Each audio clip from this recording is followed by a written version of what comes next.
Ok, pessoal. Então, olha só. Iniciando nossa aula, então, né, do pouco que eu já falei para vocês, com relação à VA, então, para quem entrou agora, está chegando agora, eu falei para vocês que eu vou estar lançando a nota de vocês de hoje até amanhã, tá? Considerando aqui o trabalho que vocês fizeram em grupo, que por final foi muito bom, excelente, tá? E se tiver alguma dúvida, eu passei um e-mail para os colegas aí, depois eu vou disponibilizar para vocês um e-mail aqui, vou até depois digitar para vocês, que aí vocês podem também, se tiver alguma dúvida com relação à questão, ou com relação ou com relação à questão, com relação à nota, vocês podem estar enviando para mim, que eu responderei esclarecendo as dúvidas de vocês, tá bom? Ok? Então, olha só. Veja bem, então, dentro do estudo de direito público e privado, nós vimos, então, dentro que nós já estudamos, a definição, né? A diferença de direito público e privado, e nós estudamos, então, e sabemos muito bem que o direito público, então, tem o quê? A maior atuação do Estado. É o Estado atuando na gestão, na administração pública, né? Ou seja, quer ele administrando na busca de recursos, quer ele controlando a despesa, quer ele criando políticas públicas para atender às necessidades da sociedade. Então, nós estamos vivendo hoje numa situação, como eu falei para vocês, é a minha geração, a geração de vocês, isso aí vai contar, vai entrar nos livros da história, né? Da história do Brasil. Então, ou seja, é uma situação que o Estado está mais efetivamente participando, né? Então, o Estado está aí participando, né, intervindo nessa situação de calamidade pública, porque, justamente enquanto Estado, enquanto entidade representativa, aí a gente não está tratando de governo, é lógico que o governo é que representa o Estado, mas o Estado, então, ele está buscando alternativa, criando políticas públicas, né, no objetivo de atender a sociedade. De atender a sociedade de que forma? Né? De que forma? Justamente a preocupação maior dentro dessa pandemia do coronavírus é assegurar, garantir principalmente o direito à vida. Mas dentro dessa questão da garantia do direito à vida, aí tem aquela preocupação da questão da economia, aquela preocupação social com relação a desemprego, né? Aquela preocupação social com a falta de comida, do pão de cada dia lá, né?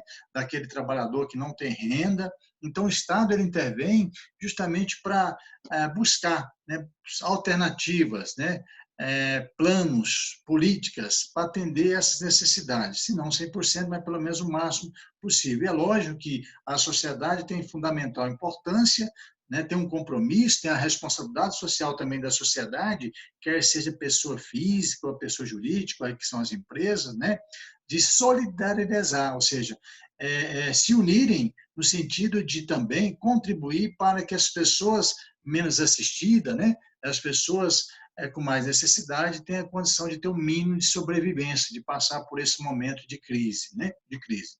Então, veja bem, aí nós vimos que dentro do direito, o direito como é um conjunto de regras, né, estuda aquele conjunto de regras, de leis, de normas, com o objetivo de não só controlar, mas regular esse comportamento do indivíduo na sociedade. Nós vimos, então, o direito público e temos essa classificação de direito público-privado. O direito público, você tem, então, a atuação do Estado, enquanto ente estatal, enquanto entidade representativa da sociedade, né, administrando, então, o governo, com o objetivo de atender os interesses da sociedade, quer ser na criação de leis, como eu já falei, quer ser na criação de política pública para atender na área da saúde, na área da educação, na área da assistência social, na área da mobilidade urbana, na área do desenvolvimento econômico também, é importante, né? O papel do Estado, a intervenção do Estado. E é lógico que quando você fala em Estado, você tem um governo, o governo são as pessoas, é toda a máquina administrativa, é toda a estrutura essencial, né, para que o governo, os governantes, as pessoas que representam o governo, escolhida pela sociedade e principalmente que representa o Estado, né, atuem no sentido de buscar, né, a melhor forma de administrar o Estado que venha em atender os interesses da sociedade, tá? Então, ou seja, aí nós temos, então, estudamos um pouco de direito constitucional, eu falei para vocês que quais são os ramos do direito público, né? Quais são os ramos do direito público? Aí nós temos o direito administrativo, temos o direito penal, temos o direito tributário, né? Eu falei para vocês o direito ambiental, que é muito discutido, né? Os direitos humanos, né? Hoje a questão dos direitos humanos também é muito relevante, essa questão do estudo de direitos humanos. Então, ou seja, é um ramo do direito que estuda as normas, as regras, a atuação do Estado com o objetivo de atender direito difuso. Por que direito difuso? Não é defender simplesmente o direito A, de A ou C, a B ou C, né? O direito meu ou seu, mas de toda uma coletividade, de toda uma sociedade. Por isso que é denominado, é chamado, classificado como direito público. Já o direito privado, o próprio nome já fala, direito privado, ou seja, é estudar as relações jurídicas, é estudar as normas, as leis que regem, que regula essa relação jurídica que envolve particulares, né? Quem são os particulares? Pessoa física, pessoa jurídica, eu, você, nós, né? Ou seja, as pessoas se relacionando entre si, né? As pessoas estabelecendo contratos, negócio jurídico entre si, é o empresário com relação a outro empresário, né? É você consumidor com relação ao fornecedor, é você empregado com relação ao seu patrão, com o seu empregador, né? Então, veja bem, aí há uma distinção, essa distinção. É importante a distinção para compreender melhor o estudo, então, do direito público e privado. Então, dentro lá no material que eu mostrei para vocês que hoje, aí vocês vão ver lá que nós temos lá o direito administrativo. É o primeiro ramo do direito que nós já vamos estudar, né? Entrar agora no direito administrativo. Depois veremos um pouco de direito tributário, né? Veremos, lógico que não dá para se aprofundar, porque é extenso, o conteúdo é extenso, mas pelo menos eu separei, né, no material de estudo de você, direito público, tributário, direito administrativo, né? Depois falar um pouquinho sobre direito do trabalho, empresarial, ou seja, ramos do direito penal, ramo do direito é essencial para o curso de vocês, para a profissão de vocês e para vocês também como cidadão, né? É lógico que não dá para, como eu falei, aprofundar toda a disciplina, né, do direito administrativo, direito tributário, mas pelo menos as partes principais, as características principais, a gente estará abordando, nós estaremos abordando em nossas aulas, tá ok? Vocês estão conseguindo me ouvir bem, né? Tranquilo, né?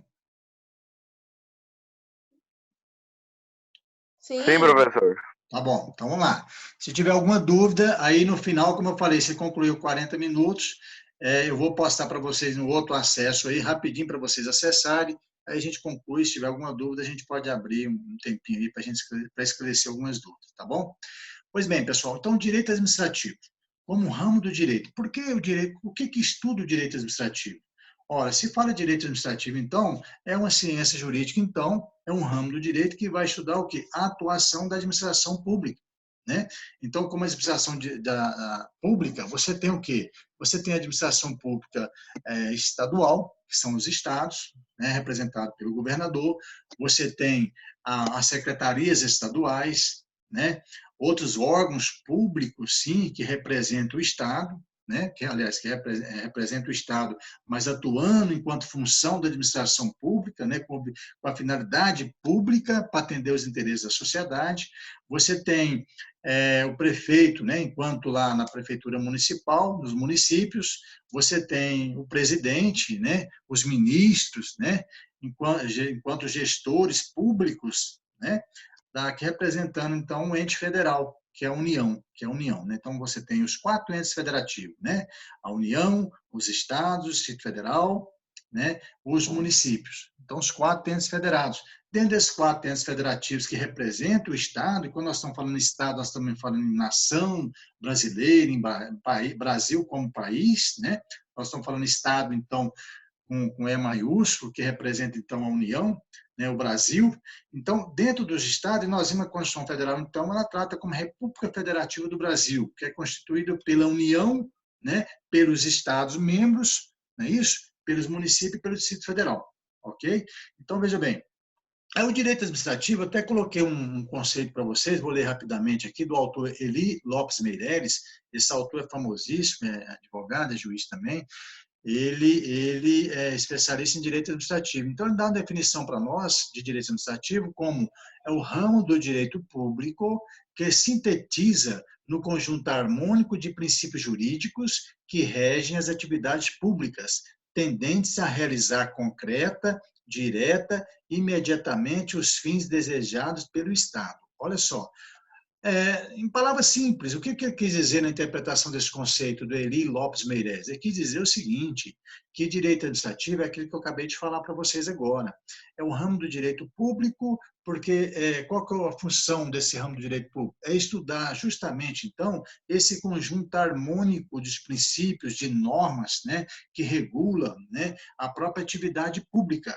Então, a atividade pública tem como objetivo de realizar uma função pública para atender o quê? Os fins desejados pelo Estado. Quais são os fins desejados pelo Estado? É lógico que atender todo um interesse da sociedade, da sua coletividade, né? Quer seja a União, preocupar com toda a sociedade brasileira, quer seja os estados, preocupar cada governador, cada representante de estado, preocupar com a sua sociedade, né? Estadual, de cada estado, estado de Goiás, assim como os governadores hoje estão preocupados, né? E tem como função, como obrigação, responsabilidade de atuar aí na questão do controle dessa pandemia do Covid-19, né? Então, eles têm autonomia, competência legal, constitucional até, de legislar, de regular esse tipo, para controlar essa pandemia, o avanço dessa pandemia. Por isso que cada governador, pessoal, vocês estão vendo aí decretos e decretos, né? Decreto é um ato executivo, é uma norma, tá? Não é lei. Tá? Mas o decreto, o que que é? Lembra daquela hierarquia das normas, aquela pirâmide de Kelsen, né? Você tem lá no topo lá a Constituição Federal, tem as leis, né? Leis federais, lei estadual, lei municipal, e você tem um decreto. Então, o decreto é um ato normativo, é um ato do Poder Executivo que tem força de regulação mesmo, né? É uma norma que todos têm que cumprir dentro de cada estado. Por isso que, então, isso a Constituição Federal dá autonomia, competência aos estados, né? Até o presidente estava querendo tirar um pouco dessa autonomia, mas já foi uma decisão, até uma fala, uma decisão do STF, determinando que não, que os estados, então, os governadores têm competência constitucional, sim, de atuar nessa questão do controle do avanço da pandemia, porque cada um conhece seu estado, cada um conhece a realidade do seu povo, cada um conhece a realidade sazonal, vamos dizer assim, de cada localidade, né, de cada município, dentro do seu estado, que compõe o seu estado, né? Então, ou seja, ele tem, então, autonomia e ele pode, por decreto, regular, controlar a nossa atuação enquanto cidadão, né? Isso na atividade, interferiu na atividade econômica e na atividade social também, né? Porque em todos os segmentos, na área da educação, na área da saúde, na área da economia, né? Na área da segurança, né? Na área da vigilância, então, todos os segmentos. Então, por meio desse decreto, quando vai vencendo o decreto, ele vai analisar a situação, como é que está, né? Melhorou, piorou, como é que está o avanço dessa pandemia, né? Então, o Estado, dentro do direito administrativo, como fins desejados pelo Estado, que eu estou explicando agora, é justamente essa função da administração pública. E ele, enquanto governador, enquanto governante representando o Estado, representando seu povo de cada Estado, ele tem essa autonomia de controlar e regular isso, tá? Pois bem, então aí, pessoal, dentro do direito administrativo, vocês vão observar lá no material que eu postei para vocês, que lá a gente tem os princípios da administração pública. Aí eu quero que vocês façam uma leitura do artigo 37 da Constituição Federal de 88. Só façam uma leitura depois, em casa, tranquilo, tá? Ok? Vocês fazem a leitura lá. Deixa eu ver. Ah, tem um Luiz Felipe querendo entrar aqui agora. Estou liberando para ele. Então, veja bem. Então, ao artigo 37 da Constituição Federal, a gente pode observar que aí rege lá os princípios da administração pública. Isso é importante para quem quer fazer concurso, tá? Estudar a Constituição Federal, tem que estudar a direito da administração pública, porque se você vai fazer um concurso, prestar um concurso, embora concurso agora na situação de hoje vai ser difícil aparecer, mas com certeza a situação voltando aí, algum concurso municipal, estadual, federal, futuramente vocês vão poder, quem tem interesse ou quem pretende preparar para um concurso, poderá fazer, né? Então, olha, o direito administrativo é fundamental um estudo de direito administrativo, como direito constitucional também, para fim de concurso público. A Lei 8.112, de 1990, ele disciplina justamente, é uma lei, 812 de 1990, essa lei, ela trata justamente ela traz dispositivo que regulamenta a atividade da administração pública dos servidores federais, né? Cada estado, é lógico que tem sua lei estadual que regula, que disciplina a atuação da administração pública, dos servidores estaduais, assim como municipais, e nesse caso, especificamente, essa lei 8.102, de 1990, quem tiver curiosidade, depois pode fazer a leitura dessa lei. Tá? Ela trata justamente dispositivo com relação à regulação, ao controle da atividade da administração pública de servidores federais. Então, veja bem, aí nós temos os princípios da administração pública. Quais são os princípios básicos da administração pública? Aí, para vocês não esquecerem, tem até uma dica que eu dou para vocês, é só vocês lembrar de... anota aí depois, aí, tá? Anota para vocês não esquecerem, ou copia, está lá no material de vocês, mas é só vocês lembrarem de uma regrinha que chama, é só colocar assim, ó, bem escrever no caderno de vocês, a sigla LIMPE, LIMPE de limpeza, coloque LIMPE.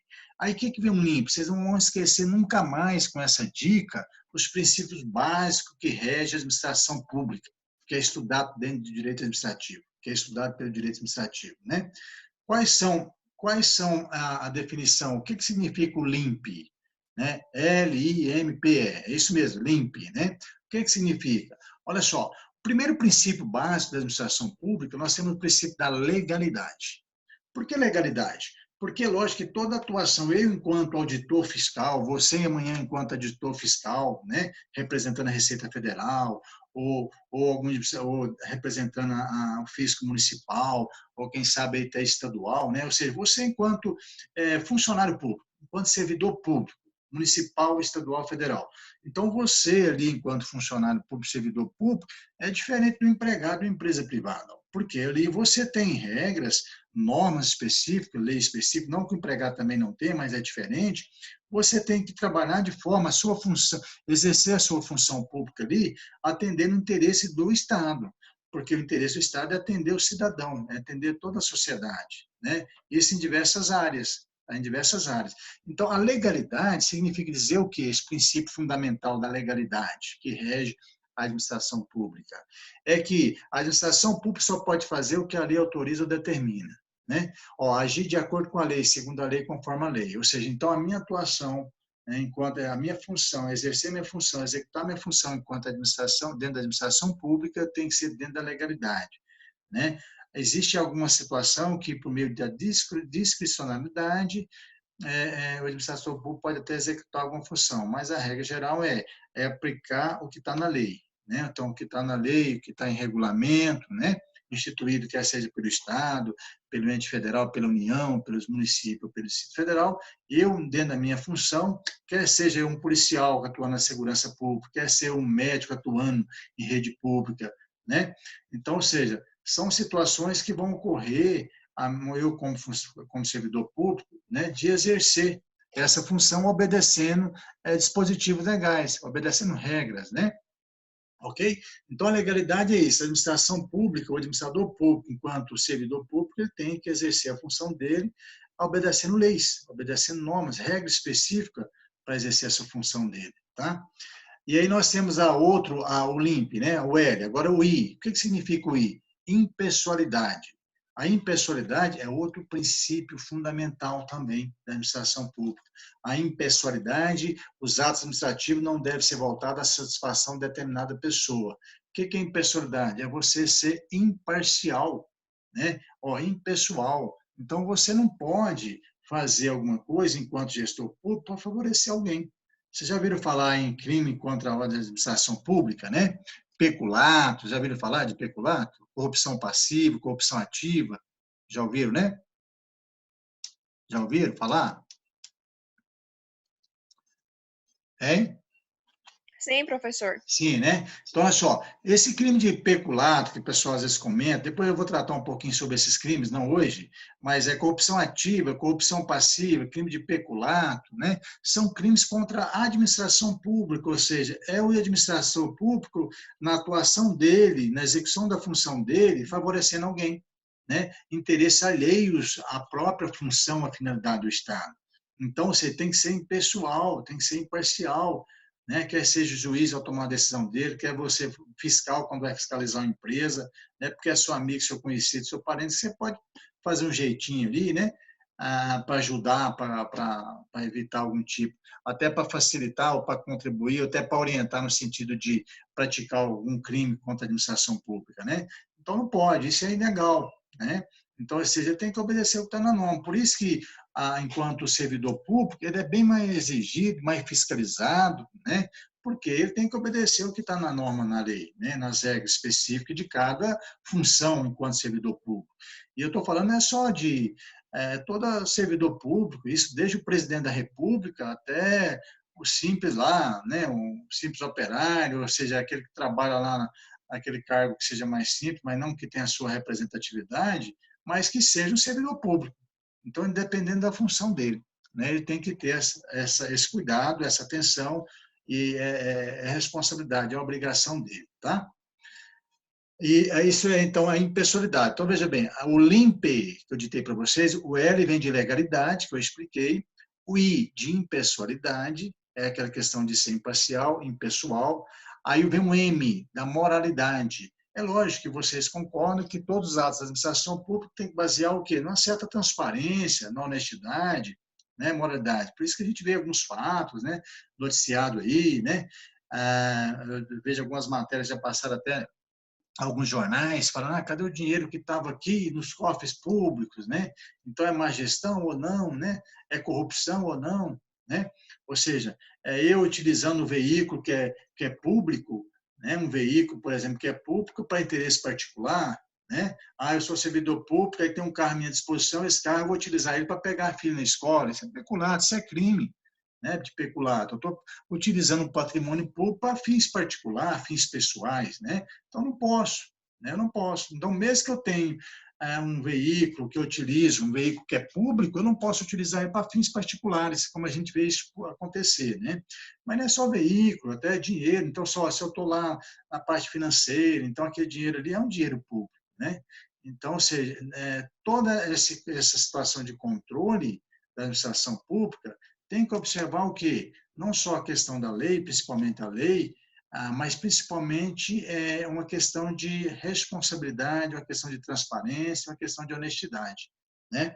Então, por isso que o M de moralidade ele está relacionado a isso. Os atos administrativos devem ser praticados com honestidade, transparência e probidade administrativa, evitando desvio de poder. Ou seja, desvio de poder, desvio de função, tá? Olha só, acho que faltam 3 minutos para encerrar 40 minutos, mas eu vou postar para vocês novamente lá, mais outra senha para vocês acessarem, tá? Para mim continuar, terminar essa explicação, e aí depois a gente conclui, tá bom? Ok? Tudo bom? Eu tenho aqui 17 participantes, eu quero todos 17 aqui novamente daqui a pouquinho, tá? Se porventura continuar, a gente vai seguindo, tá bom? Então vamos lá, olha só. Impessoalidade, moralidade, aí você tem o P de publicidade e você tem o E de eficiência. Então, nós vimos a legalidade, a impessoalidade, a moralidade, o que é o princípio da publicidade, nós veremos agora, e o princípio da eficiência. Quando você fala princípio da publicidade, o próprio nome já diz tudo. Todos os atos públicos têm que ser o quê? Público, transparente, né? Então, a divulgação oficial dos atos administrativos, vocês estão vendo decretos e decretos prorrogando, né? Estabelecendo regramentos lá no decreto, quem pode atuar, quem não pode. Agora liberou mesmo o acesso de cultos e missas, né? Cultos religiosos, mas não pode ter aglomeração. Então, houve uma certa restrição, vamos liberar, mas vai ter restrição. Qual a restrição? Só pode realizar naquelas áreas que mais a evolução da Covid-19 tem que ter um controle, né? Só 30% lá dos membros das igrejas vão poder participar em um culto ou uma missa semanal. Então, vai ser só um dia na semana. E quem vai fiscalizar isso? É toda a administração pública, quer seja a polícia, quer seja o PROCON, né? Todos esses órgãos fiscalizadores que representam a administração pública, né? Então, tem que divulgar essa situação pública, tem que ser pública. Então, não, mas não só isso. Então, desse exemplo que eu dei para vocês, mas tudo que envolve atos da administração pública tem que ser o quê? Transparente. A sociedade tem que ter conhecimento, né? Ela tem que ter conhecimento, até para buscar algum direito. Estava lendo agora a reportagem, essa outra política que teve agora, né, do governo federal, com essa ação de emergencial, né, liberando R$600, né, para quem não tinha trabalhador informal, para microempreendedor individual, o MEI, né, microempreendedor individual, para quem tem um certo limite de renda, ou para quem não tem renda, né? Então, liberou R$ 600 a primeira parcela. Então, a situação de emergência tem que ser divulgada para que e orientar as pessoas de tal forma que ela consiga cadastrar, se inscrever para ter o benefício, né? Embora está tendo alguns problemas aí, mas muita coisa já foi resolvida. Saiu uma notícia ontem, hoje eu estava acompanhando, parece que houve uma falha lá, não sei se é do ministro, do ministério, divulgando que já ia antecipar a segunda parcela de R$ 600. Aí o presidente veio e falou, não, eu não falei isso, não está autorizado isso, né? Então, às vezes, há certo desentendimento entre o próprio gestor público, né? Mas tem que se pensar no povo, na sociedade, né? Precisa mais por mais que seja pequena para alguns, mas pelo menos vai conseguir, nesse momento agora de emergência, dar um sustento, né? Dar um apoio, pelo menos, tá? E não só isso, outras também situações, né? Então, ó, a publicidade é isso, é a divulgação oficial dos atos administrativos, tá? Para o conhecimento público. Não pode ser sigiloso, então tem que divulgar. A não ser algumas situações de mais fiscalização, mas aí, quando envolve, por exemplo, um procedimento de fiscalização das empresas, é lógico que isso não vai divulgar para a sociedade, né? Mas a pessoa que está envolvida, o contribuinte, o empresário, a pessoa jurídica que está nessa relação, passando por esse procedimento fiscal, ela vai ter todo o conhecimento com relação a esse ato da administração, esse ato de fiscalização pública, né? Ok? Então, publicidade é isso, é dar publicidade aos atos da administração pública. Ok? E aí, por último, nós temos, né, dentro daquela sigla lá, da dica que eu dei para vocês do LIMPE, né? Eu estou tendo a dificuldade danada, que eu gosto assim de falar, ao mesmo tempo eu gosto de escrever, dar alguns exemplos no quadro, né? E aqui eu estou escrevendo na parede do quarto da minha filha, tá? Tá tudo rabiscado aqui. Mas vamos lá. Então, ó, eficiência, aí você tem o último princípio, que é da eficiência, né? A eficiência, o próprio nome já fala, ou seja, a administração pública, para executar a sua função dentro da administração pública, tem que ser de forma que eficiente, né? Buscando a perfeição, né? Ou seja, buscando a celeridade. O que é buscar a celeridade? A agilidade dos processos, né? A gente vê muita burocracia dos atos da administração pública, não vê? Vocês amanhã contadores, amanhã administradores, né? Vocês vão acompanhar e vão vivenciar isso, né? Às vezes algum processo que a gente poderia ser bem mais ágil, né? Uma abertura de uma empresa, né? Uma liberação de uma licença, às vezes o contribuinte está em dia, a pessoa está tudo ok, tudo em dia, tem que esperar às vezes dias para conseguir, né? Embora hoje muitas situações a gente consegue até via eletrônico, né? Mas há ainda muita burocracia, né? E essa burocracia ela prejudica esse princípio, né, da eficiência da administração pública. Então, para ser eficiente, tem que buscar a perfeição, melhorias, né? E a tecnologia, a informação por meio da tecnologia, tem auxiliado, tem contribuído, né, para a administração pública no sentido de melhorar isso.